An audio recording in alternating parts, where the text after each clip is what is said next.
Well, welcome to this Landmark Chambers webinar. This one is part of our Delivering Major Infrastructure programme. It's the third part of that programme and relates to the execution of land acquisition strategies. We're delighted to see so many of you joining the session today, and we hope that you'll find the presentations and the discussion to be useful and informative. My name's Reuben QC, and I'm going to chair the session today. I'm joined by my colleagues David Forsdick QC, Matthew Dale Harris, and Nick Grant, who I will introduce as they come to make their presentations. But to begin with, we've got a few housekeeping points to note. Firstly, your microphones are all automatically muted, so you don't need to adjust your local settings in that regard. Secondly, we very much welcome questions through the session.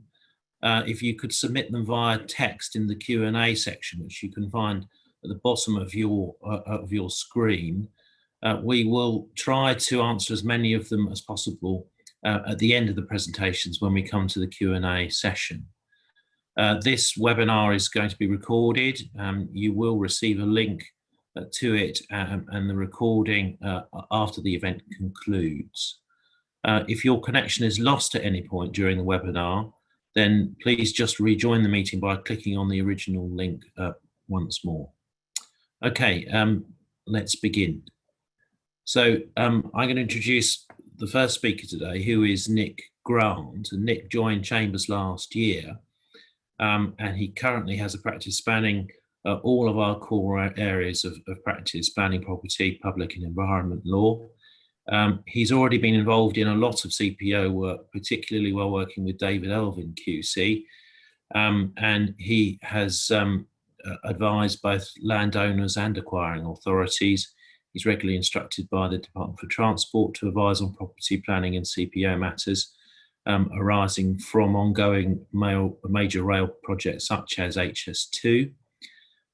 Nick is addressing the first part of our programme today, focusing on powers of entry and the procedures for acquisition under the Compulsory Purchase Act 1965, and also using general vesting declarations. So Nick, over to you.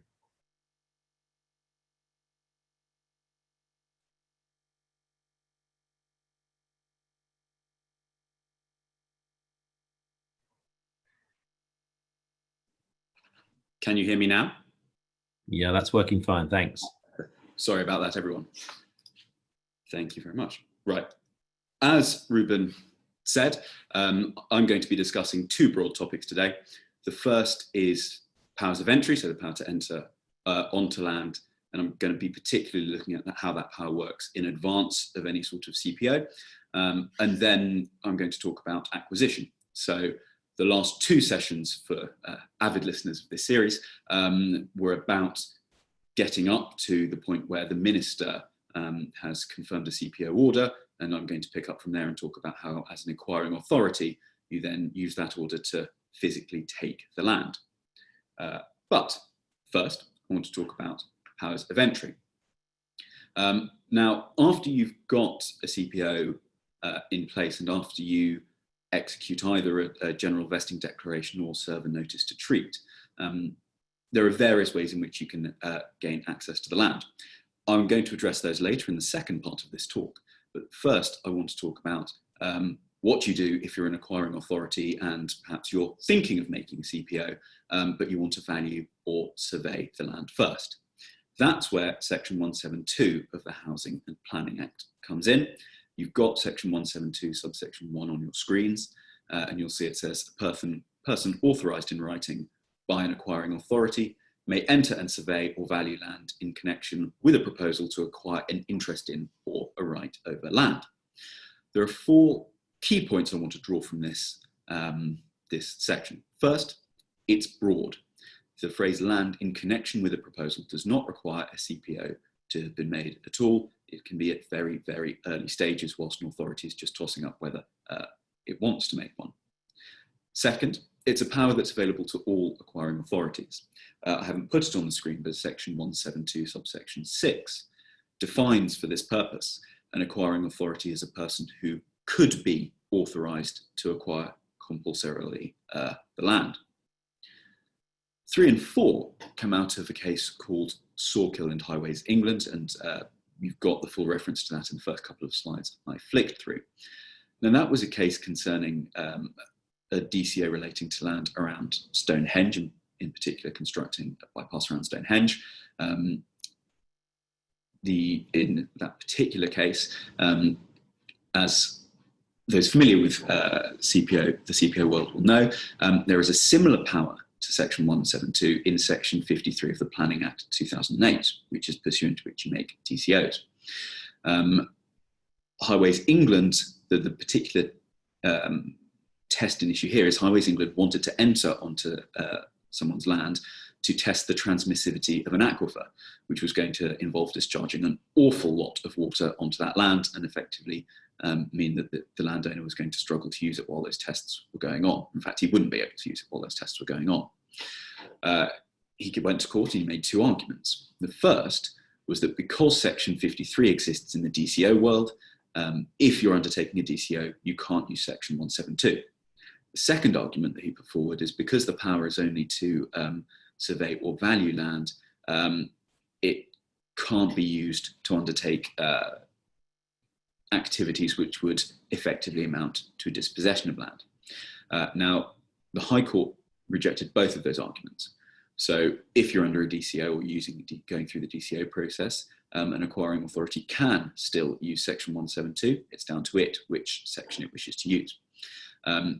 It's also fine for the activities undertaken effectively to, in the very short term at least, amount somewhat to dispossession of land. The reason for that is, as we'll come on to, there is quite a long list of fairly invasive activities that need to be specified if you're going to use the section. Those can include, for example, digs, making large-scale sort of excavations. So because you can evidently undertake those activities, that would effectively amount to dispossession, and therefore that's fine.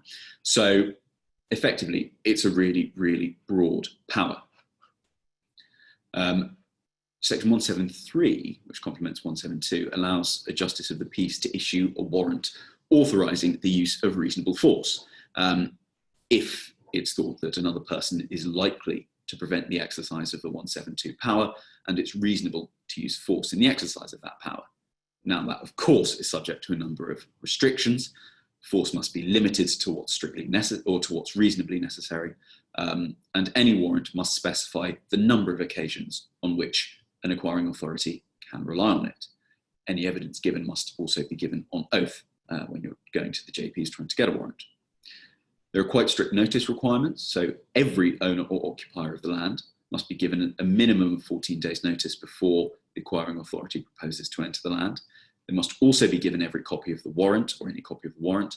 And if specific activities are intended, such as searching, boring, excavating, leaving apparatus on the land, and recall this is what I was talking about when I was talking about Sawkill, then again, that has to be specified in the notice. There are enhanced procedures for statutory undertakers. The main one is that if land is held by a statutory undertaker and they object within 14 days, so within that 14-day notice period, on the basis that it would be, and I quote, seriously detrimental to the statutory undertaker carrying on its undertaking, then 172, the acquiring authority needs written authority from the Secretary of State, or in Wales, the Welsh ministers, before the acquiring authority can enter the land.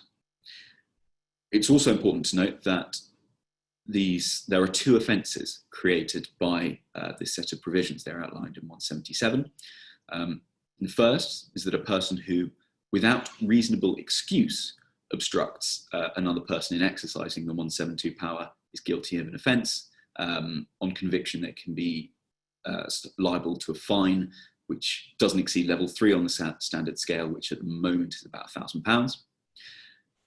The second is that there is an offence of disclosing confidential information obtained in the exercise of the 172 power. So if that information is disclosed for any purpose other than which the power was exercised, that too is an offence which any defendant can be liable on conviction if they've been tried summarily to a fine. If they've been tried on indictment, then they can face 2 years in prison or a fine, or both. Confidential information here means information that's a trade secret, or the disclosure of which would be likely to prejudice commercial interests of the person. So that's a very brief run through section 172. It's an important part for acquiring authorities to be aware of. Moving on to the second portion of what I'm going to talk about today, which is land acquisition.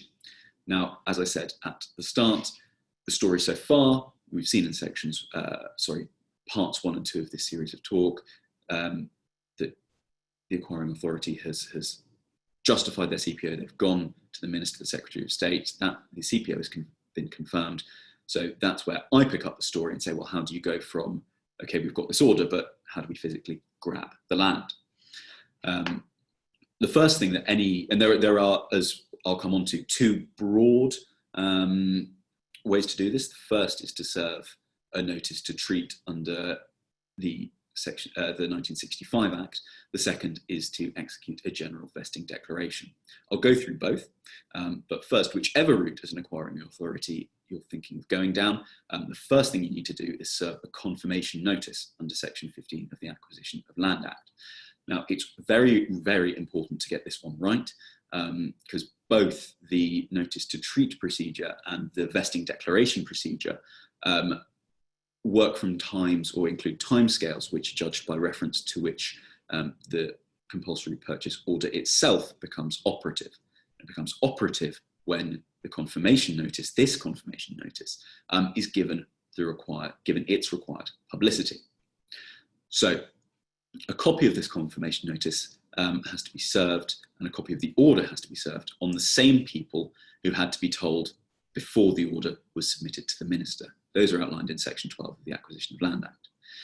It's got to be affixed to a conspicuous object on or near the land comprised in the order, and it has to be addressed to persons occupying or having an interest in the land. It's got to be kept in place by the acquiring authority for 6 weeks from the date on which the order becomes operative. In terms of publicity, it's also got to be published in 1 or more local newspapers.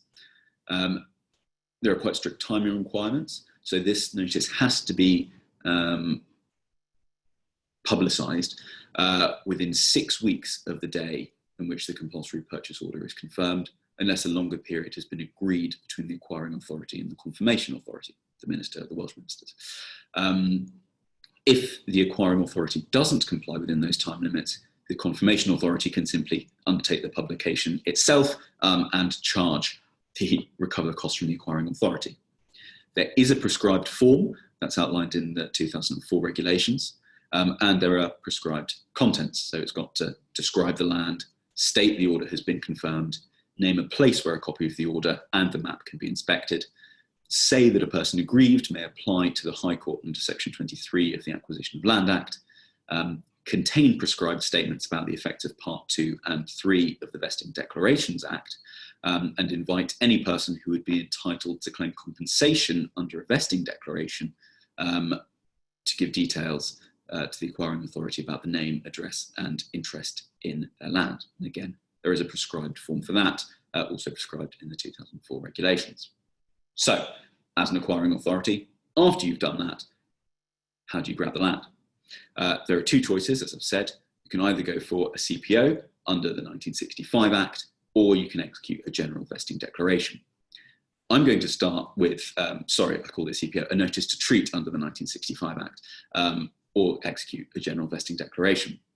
I'm going to start with the notice to treat procedure on the basis that broadly that's the oldest. The vesting declaration is fairly new, since the 80s, whereas the notice to treat type procedures are what existed pre-1965, way back to sort of the Lands Clauses Consolidations Acts in the 1800s. I don't have time to go through all the ins and outs of this today, but it's broadly, I do say broadly, a 4-stage process which I've outlined on your screen. So first, as an acquiring authority, you serve a notice to treat. This does not have to reflect all of the land or interests in the CPO itself. So you can do it for, if you've got a compulsory purchase order for all of Birmingham or something, you can do it stage by stage and only serve a notice to treat in respect of certain buildings. You don't even need to know definitely the land will be required at that point. We'll see that the notice to treat its effects shortly. But in the England, Wales and Scottish Railways case, for an example, there was an undertaking to try and find other ways around. The acquiring authority had given an undertaking to try and find alternative ways to acquire the land, rather than just saying, here's the notice to treat, we're going to take that. But it was still said that it was okay to serve a notice to treat. After that, the owner may claim compensation or submit a counter notice under Schedule 2A. Now, a counter notice, and again, I'll come back to this in more detail, but broadly, if the notice to treat divides your plot of land as an owner, and you're left thinking, well, half my land is no good to me, a counter notice under Schedule 2A in Section 8 is what you serve on the acquiring authority to basically try and make them acquire all of your land. After that, the parties, or compensation has to be finalised, so that could be agreed by the parties or determined by reference to the upper tribunal. Questions of compensation come up at the back end of this series of talks, so I'm not dealing with that today. The final step after you've been through all of that is the owner conveys the property to the acquiring authority. So that's broad outline. I'm going to drill down a little bit on some more details in step 1 and step 2. So, notices to treat. This is effectively what it says on a tin. It's a notice served by the acquiring authority saying to the landowner, we want to acquire your land. The main provisions are set out in sections 4 and 5 of the 1965 Act. It's got to be served, and I've put the quote on your slide, on all persons interested in or having power to sell or convey or release the land, so far as known to the acquiring authority after making diligent inquiry. To unpack a couple of those points, diligent inquiry just means reasonable diligence. Applying to owners of each separate interest, that is broad. So it can include, for example, mortgagees, owners with possessory title, persons with equitable title, or options to purchase. It doesn't extend to contractual licenses, but if the contractual license, for example, gives rise to a trust, then it's much more complicated. So there's a lot of case law on that, and I'm just going to park that there. If you can't trace the owner, then there are provisions around that in Section 6.4 of the Acquisition of Land Act, applied by Section 30 of this Act and Schedule 2 to cut through address a notice to an owner, lessee or occupier and serve it on whoever's there. And if there's no one there, then affix it to a conspicuous part premises. You can't validly serve one of these on an agent. And in terms of methods of service, you're looking at sort of personal delivery, leaving it at the proper address, etc. There's no, turning to form and contents, there's no prescribed form. There is mixed authority on whether a letter will do, but there are prescribed contents. So you've got to give, or it must contain, I should say, particulars of the land to which the notice relates, demand particulars of the recipient's estate and interest in the land and what claim he makes, and state that an acquiring authority is willing to treat and the compensation may be payable for damage. There are strict timing requirements. So it must be made after a CPO is made. One would think that's obvious, but yes. It's got to be made before you enter onto and try and take possession of the land. So putting aside the power in 172 to survey or value the land, the fact that a CPO is in existence does not, until you as an acquiring authority physically take the land, give you a right to wander on and take possession of it. So you must serve this notice to treat first. It must be served less than 3 years from the date on which the CPO is operative. And that's why I said that the Section 15 notice and publication is so important. There is a provision to challenge a CPO under Section 23 of the Acquisition of Land Act, so challenge the order that the Minister has made. If that's used, then the 3-year period for serving this notice to treat is extended, either to the equivalent period until the land is disposed, until that challenge is disposed of, or a year.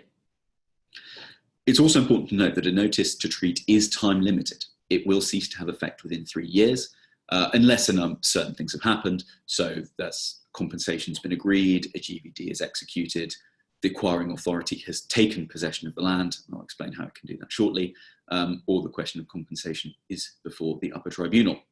It is possible to agree an extension with the landowner, and if you do that, or if the acquiring authority does that, and then at the end of that extension period, one of those four things have happened, so compensation agreed, etc., then again, it doesn't cease to have effect within that period. So, what is the effect? Well, it's sort of, but not quite analogous to a vendor-purchaser arrangement. There's an obligation to buy and to sell the land, but only once the compensation itself is ascertained. So not at that point, but serving the notice to treat starts matters running. From this point, questions of compensation can be referred to the upper tribunal. The acquiring authority can also serve a notice on and take possession of land under Section 11 of the 1965 Act. So recall that I said that if you do that before the notice to treat is served, then it's a trespass. But once you've served the notice to treat, you can then serve a notice under Section 11 and enter onto the land and take it. There is provision, which I'm not going to go through today, for if you're a landowner who's just received a Section 11 notice, to serve a counter notice and try and delay the acquiring authority entering onto the land, and that's in sections 11A and B, etc. of the 65 Act. Serving a notice to treat also fixes the interests in respect of which the compensation is payable. So, as I've said, it is just a notice to treat. Discussions are ongoing. The landowner can still deal with his land pretty much as it is his land. So he can, for example, create leases or transfer the land to another party. But in terms of what compensation the acquiring authority is going to be liable for, serving the notice to treat fixes that. So if the landowner then goes off and creates 100 leases after a notice to treat has been served, the poor acquiring authority is not going to have to turn up and pay 100 leaseholders. It's just based on what was active at the time. So, turning to stage 2. After a notice to treat has been served, an owner may submit a claim to compensation or submit a counter notice.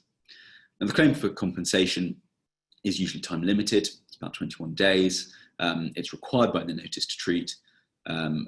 It is assignable, so if you're a landowner that's sold his land, then the right to claim compensation passes with it, or can pass with it if you specify. If you're a landowner and you fail to make a claim within that time, you can still claim compensation, but you're going to find yourself liable for costs ordinarily in the upper tribunal, not just your costs, but potentially the acquiring authority's costs too. So if you're in the receipt of one of these notices to treat and you're going to make a claim, it's best to do it rather than just wait it out. The second thing that I want to talk about is that you can submit a counter notice. Now, as I've said at the start, this is what you do if your land is being divided and you think, what's left isn't actually much good to me. So the provisions of Section 8 of the CPA and Schedule 2A of the CPA, I'm only going to focus on Part 1 of Schedule 2 because that's the most commonly used. And that applies where an acquiring authority proposes to acquire part of a house, building, or factory, in common parlance. Number of points I want to make here. First, house is construed extremely liberally in this section. It's been held to include a church, a freestanding hospital wing, or a very large inn, for example. It's all based on quite a lot of case law under the old 1845 Act. So you're going to have to do an acquiring authority will have to do a deep dive into that to figure out whether it falls within that section. If such a counter notice is served by the owner, if the acquiring authority has served a Section 11 notice of entry, that will cease to have effect. And an acquiring authority then can't serve another Section 11 notice of entry unless it accepts the counter notice, in which case it can serve a Section 11 notice for all of the land, or it refers the counter notice to the upper tribunal, in which case it can serve a Section 11 notice for only the land that it talks about in the notice to treat. The acquiring authority must consider and respond to a counter notice within 3 months, either withdrawing the notice to treat, accepting the counter notice, or referring it to the upper tribunal. If they don't do that and they don't respond, then they're treated as having withdrawn their notice to treat. Now, the role of the upper tribunal is to determine, broadly, again, there are nuances depending on what's being acquired, but whether there would be a material detriment to the owner from the acquiring authority simply taking part of the land. Now, again, there's a lot of law on what's a material detriment, a lot of case law on it. The general test is whether the land that's left will be less useful and less valuable in some significant degree. We get that from Ravenseft. You have to take into account the proposed uses of the part to be acquired and the effective whole of the proposed works or use, and the fact that compensation is available is pretty much irrelevant. There is a strict time limit for serving one of these counter notices. That's 28 days from the service of the notice to treat. I've put Annex on the board because it's a very recent case, 2020 from the Court of Appeal, that says that time for this runs when the notice to treat is delivered to the address and not when the holder becomes aware of it. If you're dealing with small bits of divided land, just one last point, so what's left is going to be less than half an acre, then look at sections 8.2 and 8.3. So that's a very quick run through the notice to treat type acquisitions under the CPA 1965. The alternative is to execute a general vesting declaration. And this is much simpler. It totally simplifies the process. Basically, if you execute as an acquiring authority a GVD, the land is automatically vested in the acquiring authority as if a deed poll had been executed. The acquiring authority is thereafter entitled to enter the land and take possession of it. There's some nuances for minor tenancies, sort of like with a year left to go, but broadly it can. It converts the titles of any landowners simply to a right to compensation, so they don't have that anymore. The owners are deemed to have acknowledged an obligation to provide a copy of their titles and documents to the acquiring authority. And again, service of a GVD entitles a landowner to serve a counter notice under Schedule A1. Now that's basically the equivalent provision of what I've just been talking about, the material detriment point, etc., etc. So much simpler. As I said, it's quicker, it's simpler, it avoids unknown ownership issues. There are time limits, so not before a CPO has come into operation. Again, 3 years afterwards, that we've seen with the notice to treat provisions. It's for land specified in the GVD. There is provision. It's again extended in the case of challenge. Vesting date.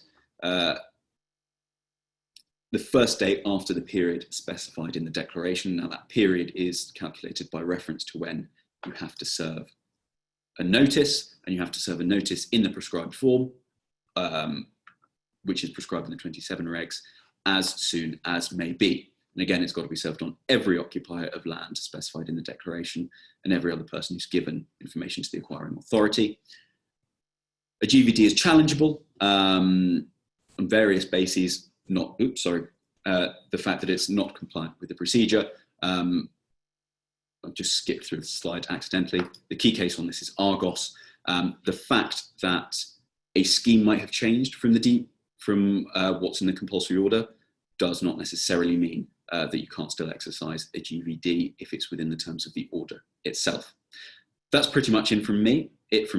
Sorry that it's been quite quick. I hope it's helpful, and I'm going to hand over to Matthew. Thank you very much indeed, Nick, for that. We're going to move on to the second part of our presentation today. And for that, we have Matthew Dale Harris. Matthew was called in 2012, and he's already got extensive experience in CPO matters. He dealt in particular with two quite well-known schemes in West London, the Ealing Filmworks scheme CPO, where he appeared for the London Borough of Ealing as the promoting authority, and he also appeared in the Brentford Football Stadium CPO inquiry too. Matthew particularly enjoys valuation work, and he has a busy crossover practice between CPO valuation and leasehold enfranchisement. Matthew's going to be addressing negotiating early settlement. He's going to look at the blight notice process, and he's also going to be dealing with the advance payment regime. Matthew. Thank you very much, Reuben. Good morning, everybody. Yeah, so Reuben's given a brief overview of the topics that I'm going to touch on. As we've already discussed, this part of our overall seminar comes in at the stage when the CPO has been confirmed, and we're moving past the stage of justification into taking control of the land and reaching deals with landowners.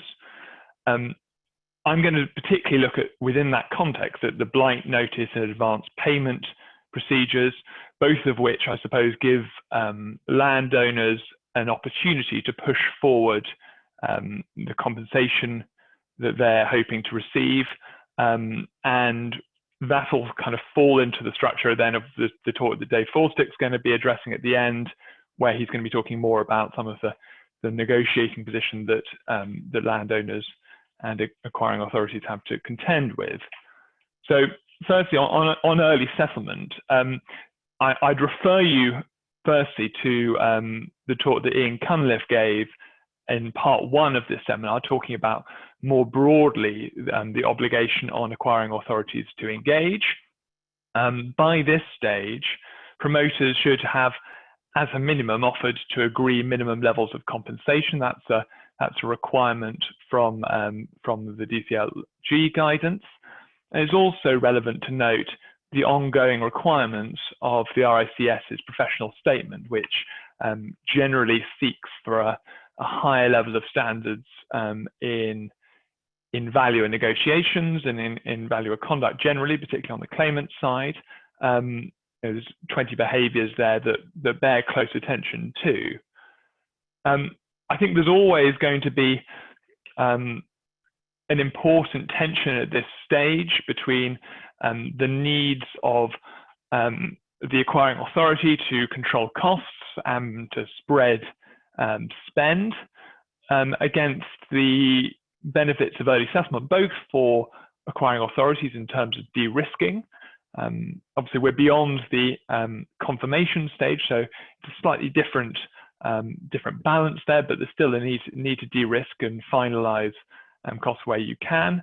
But also, of course, as reflected in the RICS guidance and in the national guidance, there is a broader public interest in ensuring that landowners can reach some form of certainty as to their level of compensation and move on as early as possible. So the blight notice and advance payment procedures are effectively, I think, intended to offer claimants a chance to push a bit on that side. Blight notice first. Important, I think, and certainly it's something I've had to make clear to affected landowners on a regular basis, that blight notices, it's not the general meaning of the term blight, it's a much narrower sense, and really you're looking at the forms of the situation specified in Schedule 13 of the 1990 Act, safeguarded land, whether through development plan documents or through other planning documents which have been approved by resolution of local authorities, land within locations that have been identified as suitable or potentially suitable for a nationally significant infrastructure project within the MPS regime, land identified for high-risk construction or improvements, and then, of course, most obviously, land that is directly identified within the CPO or within the limits of deviation. Private acts the same, Transport and Work Act orders and DCOs largely in similar terms. Also worth bearing in mind, of course, that there are, for many large schemes, High Speed 2 or Heathrow, they're often agreed or intended non-statutory schemes, and Highways England has its own guidance on discretionary early purchase as well. Available to whom? There are some fairly clear rules on who is entitled to serve a blight notice. Owner occupiers of freehold or leasehold land with at least in terms of leasehold, at least 3 years unexpired. There's a cap in terms of net annual value, and agricultural units also can apply. Unless the land is subject to a CPO, the owner must show that they have undertaken reasonable endeavours to sell and have been unable to do so except at a blighted, below market value. The notice itself must relate to the whole of the hereditament. That's not to say that that must all be purchase of all of that must be sought, and it must be served in a prescribed form on the public authority by whom the land is liable to be acquired. Now, I think in many circumstances there might be a number of public authorities, at least a couple, and there's nothing to stop notices being served on both, or as many of those public authorities as arise. Then issues will later arise as to which of those has precedence. Counter notices must be served within 2 months, which can raise statutory grounds of objection, which we'll come to. Any allegation of invalidity of the counter notice must be raised, of the initial notice, must be raised via the counter notice, and that's the Binns case. And effectively, the procedure is that if a counter notice raises objections, then subject to the issue being agreed between the parties, the objection goes to the Lands Tribunal under Section 153 of the 1990 Act. If no counter notice is served, or at the stage when the Lands Tribunal has considered the matter, the objection is dismissed, the notice becomes effective and a notice to treat is deemed to have been served. That then gives rise to the compensation provisions, which Nick has already discussed in terms of procedure, and which in terms of valuation issues and etc. You're obviously going to hear a lot more about in parts 4 and 5 of this seminar series.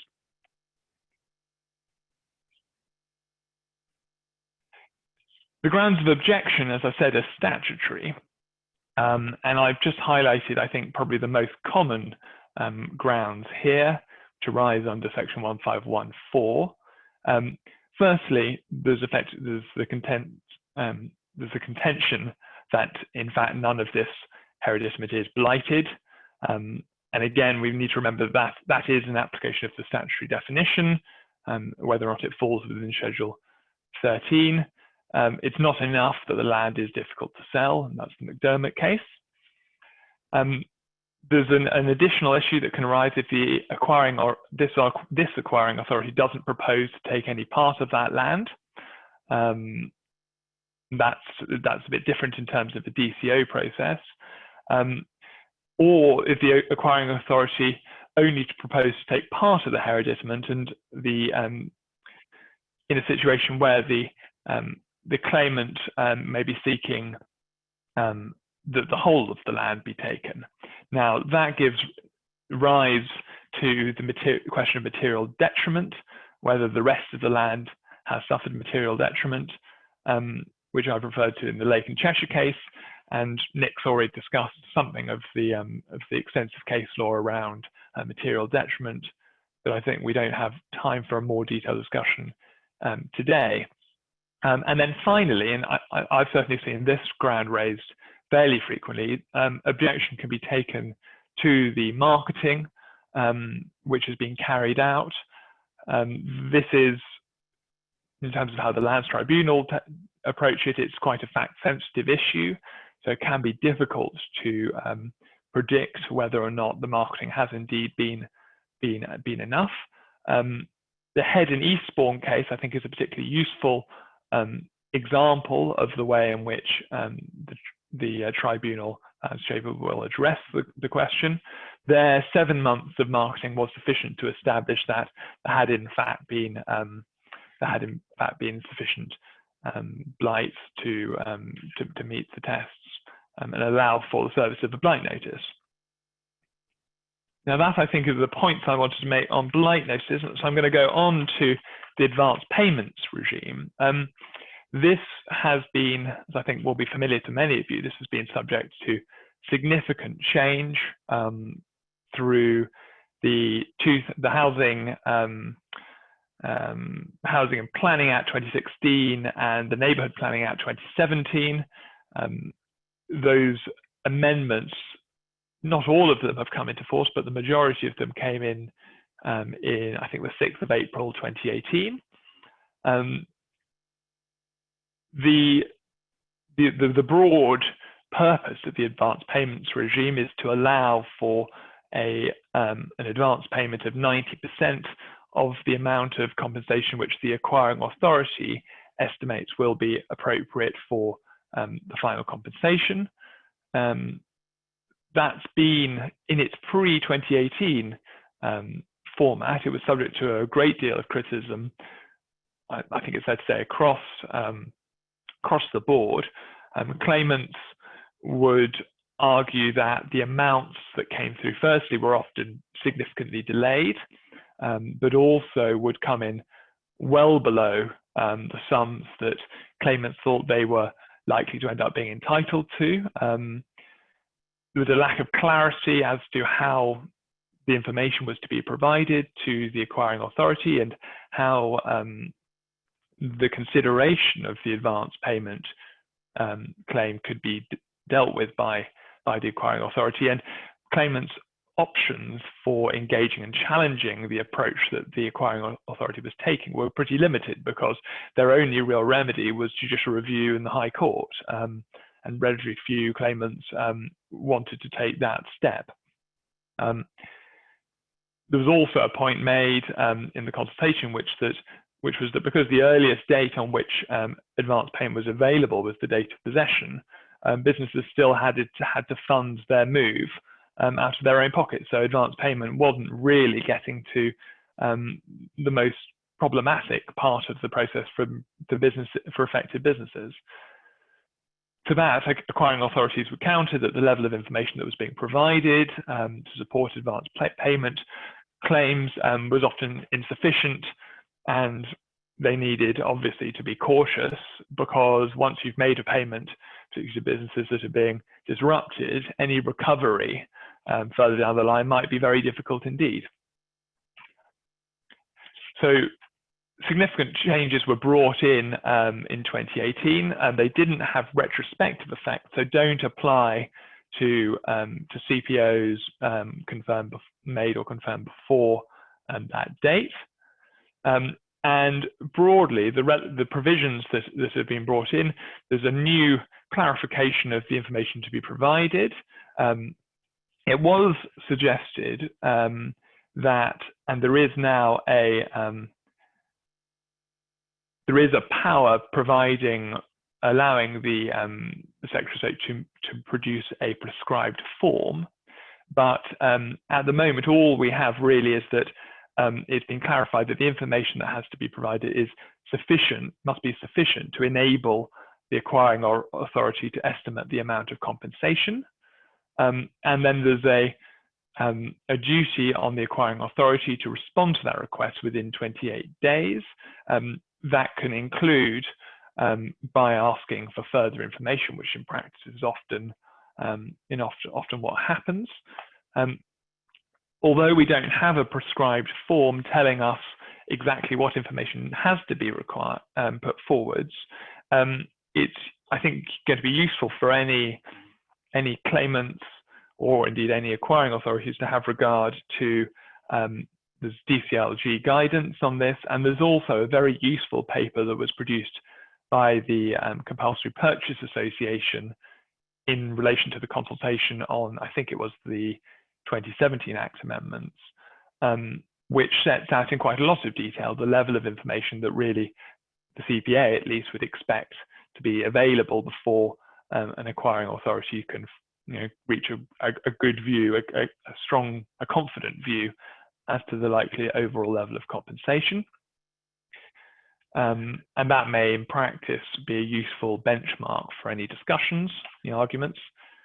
There's also a provision in relation to timing of advance payments. So it's been brought forward to 2 months from the request, or from the date of the GVD, notice of entry, whichever's the later effectively. So it can be significantly before possession. There are provisions in relation to payment of interest, which I'll come back to. And also, I think, very welcome, much clearer provisions around how repayment can be enforced, provisions for making it a land charge. Now, the final point I mentioned is relations to temporary possession, which advance payments have also been extended to, although, of course, temporary possession is not entirely with us at this point. So that's just a side note, I think. Overview of the new procedure. Claimant makes a request, providing information to enable AA to determine initial estimate. There is, as I said, a model claim form, but it's not statutory. Acquiring authority must come to a view within 28 days. AA must make the payment either at the date of the GVD or within 2 months of the request, provision of further info, whatever's the latest effectively. It can be registered, the payment can be registered as a local land charge, and if the acquiring estimate turns out to be less than proper compensation, the acquiring authority will in due course pay the balance when the final compensation claim is determined. And by contrast, if the figure's less or the notice is treated withdrawn, then the excess is recoverable.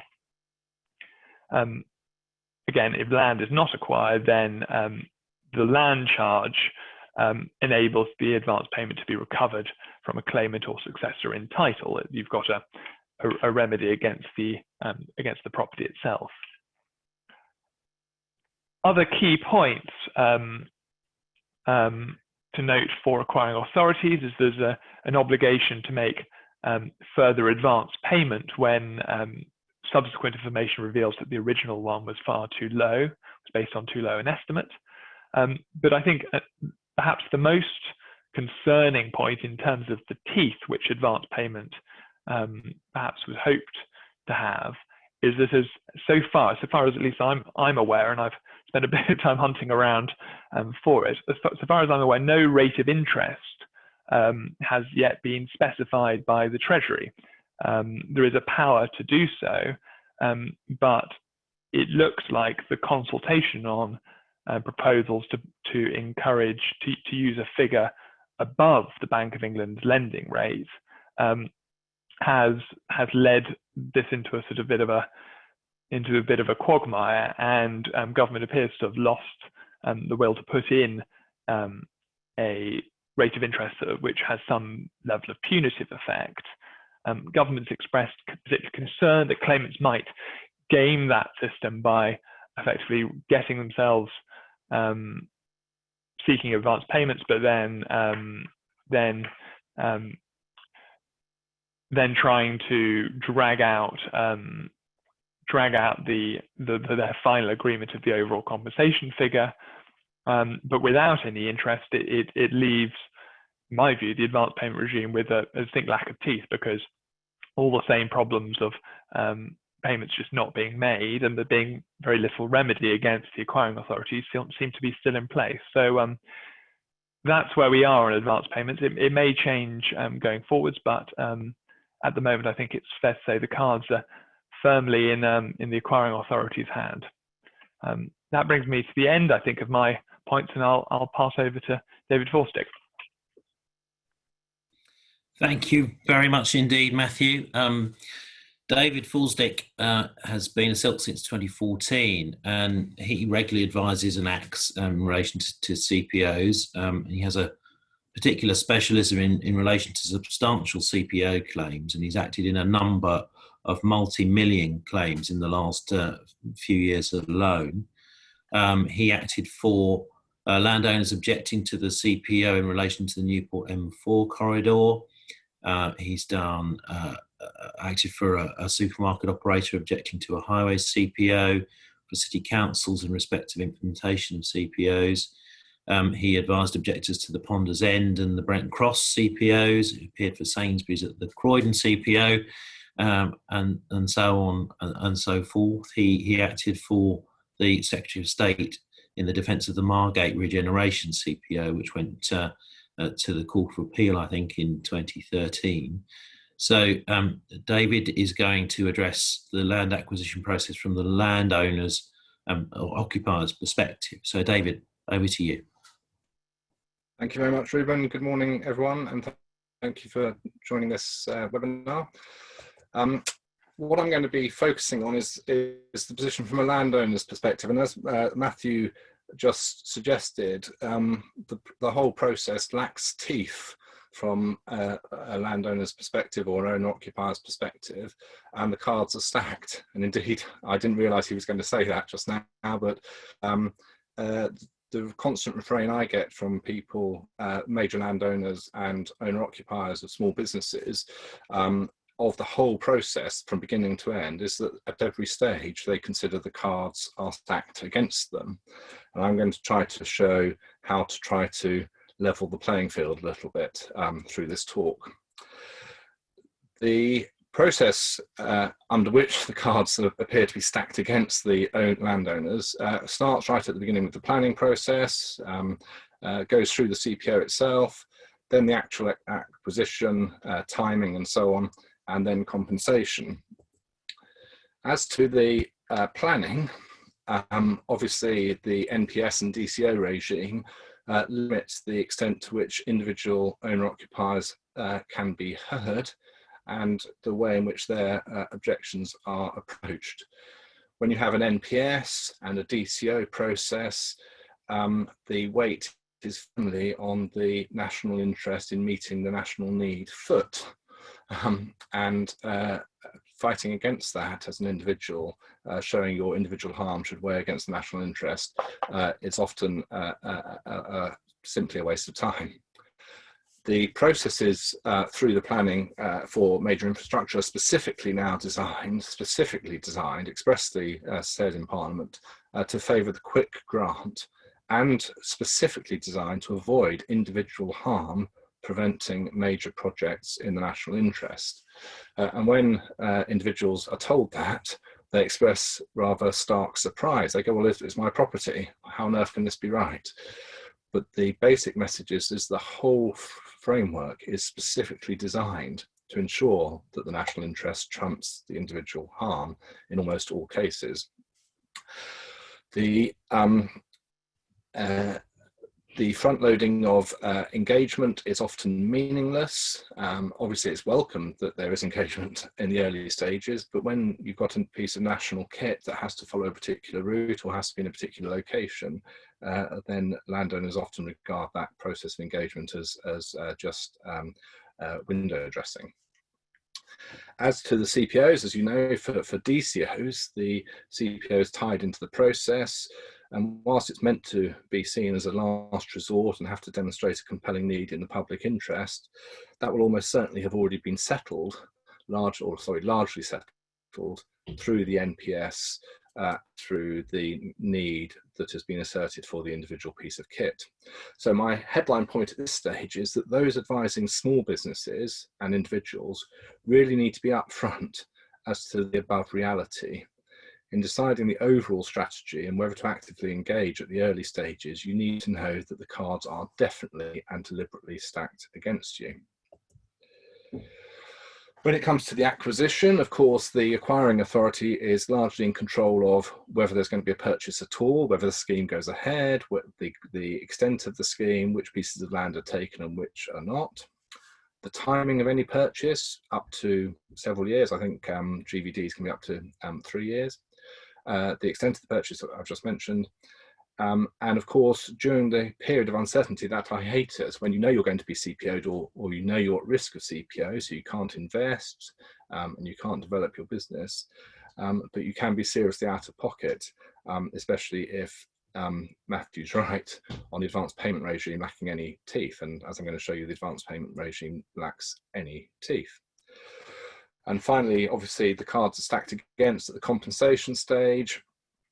mainly because of cash flow issues and the balance of advantage. Effectively, small businesses particularly often just have to give up and have to cave into the offer that's been given, because they need the cash, they need the advance payment, they need the settlement, and they need their costs to date to be paid. And businesses are therefore left in a really quite invidious position where they have to make judgments as to whether they should follow total extinguishment or they should relocate, in a hiatus where they just don't know whether they're going to get compensation at the full value for to reflect the decisions they make. Now that is all a deliberate structure, and it's a deliberate structure to aid the acquiring authority. First, it's to ensure that the national need can be delivered and is not left unmet because of individual harms to individual businesses. Second, it gives the acquiring authority very deliberately complete control over the project, its extent, its timing. And basically it's been judged by Parliament that that's necessary. It's necessary to give them freedom for these very complex projects to have a degree of flexibility. And thirdly, of course, Parliament is very keen to ensure that only fair compensation is paid with rigorous controls of the purse strings. What I'm going to be showing you in a second is that the effect is often that fair compensation is not paid, much less than fair compensation is paid, because the acquiring authority has all the negotiating advantages. But that basic structure explains why Article 1 of the first protocol, the right to property, and basic normal fairness challenges simply don't get off the ground in the CPO context. Hardly any of these cases ever succeed because the cards the courts determine have been deliberately stacked, and there is where there's a national public interest, that's a very weighted consideration under the margin of appreciation. I'm going to take you through a partly hypothetical case study. I know that one or two people on this call have been involved in various bits of this case, so I'm not going to name names, and I confess to having brought in examples from two cases to give you a flavour for how the system actually pans out against the landowner. This was a major national project with a fixed end date. There was a family business right on the edge of the development site, and it was heavily dependent on its location for its very considerable success. It was a cash and carry supplier. It was located on a main arterial route where all its possible customers, or a vast majority of its possible customers, had to go past it every day, and therefore it had a very high drive past trade. This was an owner-occupier who had bought a pretty derelict industrial building, bought it very cheap as a poor quality industrial building, and therefore the open market value of it was very limited. It really was quite amazing how they'd managed to make a basic shed into a very successful business. There was no certainty as to whether the particular site would be needed. It would all depend on precise design of particular pieces of kit for the national project, and attempts to get clarity as to the extent of the CPO, and if there wasn't a CPO, how my client's site would be accessed during the CPO process failed.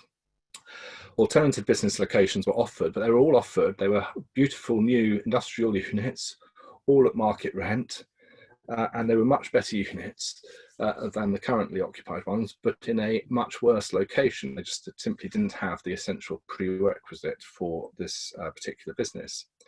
To make matters worse, the acquiring authority had, we said deliberately, created a situation in which there were the multiple businesses it was dislocating were set up to compete against each other for those units. So you had dislocated businesses fighting each other and coming up with best terms to get suboptimal units in suboptimal locations. And at the end of all of that, as part of the payment on account approach, an offer of compensation all in of just 450,000 was offered, take it or leave it. And indeed, for 2 or 3 years, that was the refrain: 450,000, take it or leave it. My clients stayed put, pending clarity of the need and whether or not they were actually going to be knocked down. And maybe maybe wrongly, they invested a lot of time and energy in developing the business on the site. The rest of the estate was gradually vacated as other people gave up and settled their cases, and the access road to them became a dumping ground. And the CPO, most people were bought off, and the CPO was left to the very last moment, by which stage the whole area had degenerated very considerably, therefore obviously, as you might guess, potentially impacting on open market value. Offers of alternative compensation were made, but when they were rejected on the basis that the location was not appropriate, they were just withdrawn. And my clients were told that total extinguishment was not necessary, they should just move, and therefore the 90% advance payment regime was based just on the losses said to arise from the costs of relocation. Effectively, it was just removal costs, plus a bit of advertisement and a slight increase in betterment allowances. But as a result of my clients ultimately decided to move and to go into one of these buildings, but what had been a growing and very successful business nosedived, and perhaps wrongly again, my clients diverted a lot of energy from other growth areas, they had other businesses elsewhere, into trying to make this business a goer.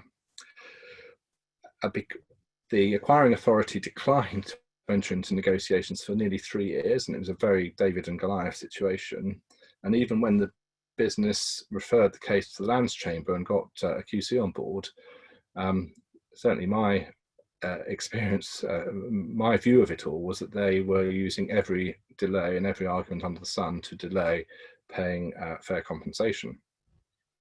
4 years after the order, and the day before the Lands Chamber started, I should add in, after the acquiring authority had incurred costs of about £270,000, full compensation on a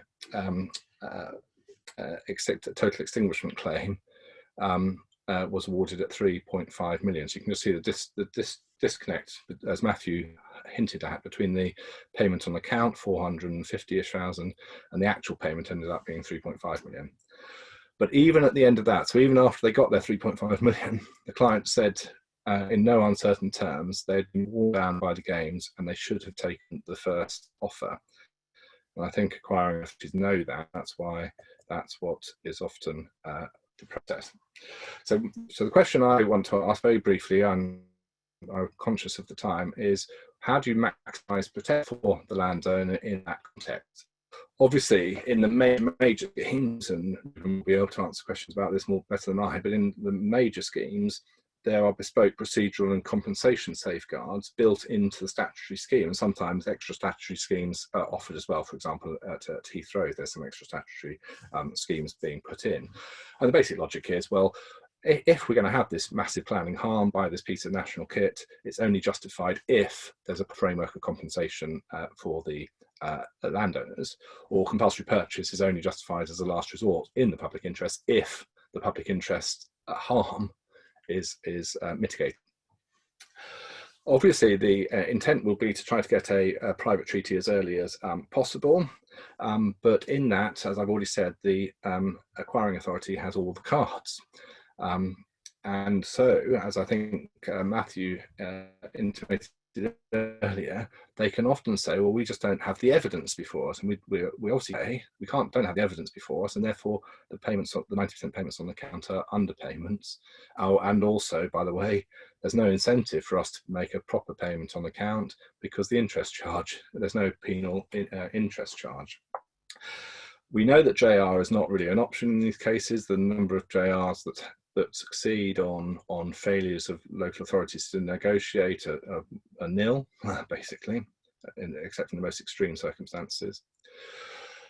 And so one needs a strategy as to how to overcome the acquiring authorities negotiating advantages, and in particular, how to deal with the cash flow problems, because the cash flow is normally the thing that forces suboptimal settlements. How on earth do you avoid being put into a position where you have to accept a settlement? We know that 90% is in the hands of the acquiring authority, and the acquiring authorities are often also in charge of the alternative locations. They'll have bought them up and be offering them to all and sundry and creating effectively a false market there too. And so the way I deal with this is by front loading everything. If I'm acting for landowners, I always front load everything, because you then get a quick and best deal. First of all evidence of losses has to be kept, collated, and be presented. So, and the acquiring authority needs to know that you're doing that, because it'll make them realise that they're up against a serious contender. You must have a clear business plan as to how you're going to minimise losses, and it must be justified, preferably in a paper to the board, that sets out why you're going for total extinguishment, or why you're going for relocation, and the advantages and disadvantages of each of them, so that you have a properly explained contemporaneous record of why you did what you did at particular points in time. There must be a clear strategy at the outset. For example, the view might be taken, well, there's no point objecting to a CPO for, say, the Olympics, because it's bound to happen. That we're not going to be able to stop the Olympics because of the impact on our business. It might be decided that you're going to really focus on issues about the alternative site or the lack of alternative sites, and therefore the need for total extinguishment.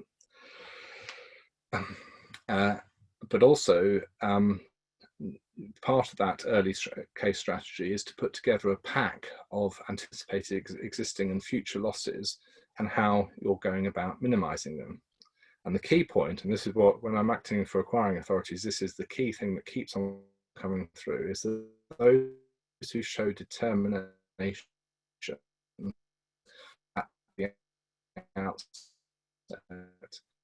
records correctly, go right to the top of the pile for compensation determinations. And the final point is to pick your battles. And it's really important not to exaggerate every problem and every head of claim, because as soon as you're perceived by the acquiring authority as pulling a fast one, then you'll go to the bottom of the pile. So evidencing losses, and I think, as far as I'm concerned, this is the most important single piece of advice. Evidencing losses cuts through so much of the nonsense later on in the process. If you can evidence your losses properly, then the acquiring authority has very little room for manoeuvre when it comes to the advance payment.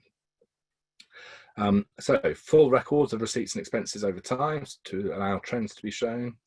Details of the diversion of trade to other branches and to competitors, so you can have customers saying, well, I've had to leave you because you're just no longer in the right location, or I used to buy all my goods from you, but now I only come to you once a month because the journey's a nightmare, those sorts of things.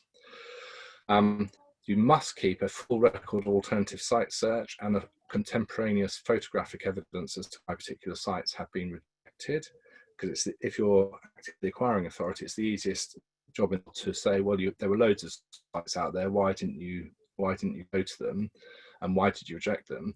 If you've got a contemporaneous record, that cuts through all of that.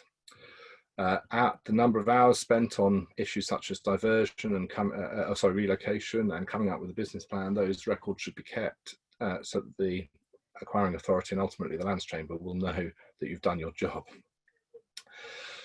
I'll skip over the next page, and then so the strategy becomes getting all your evidence, having a clear plan, and fundamentally showing the acquiring authority that you're not going to be treated like a mug, and you're going to get fair compensation come what may.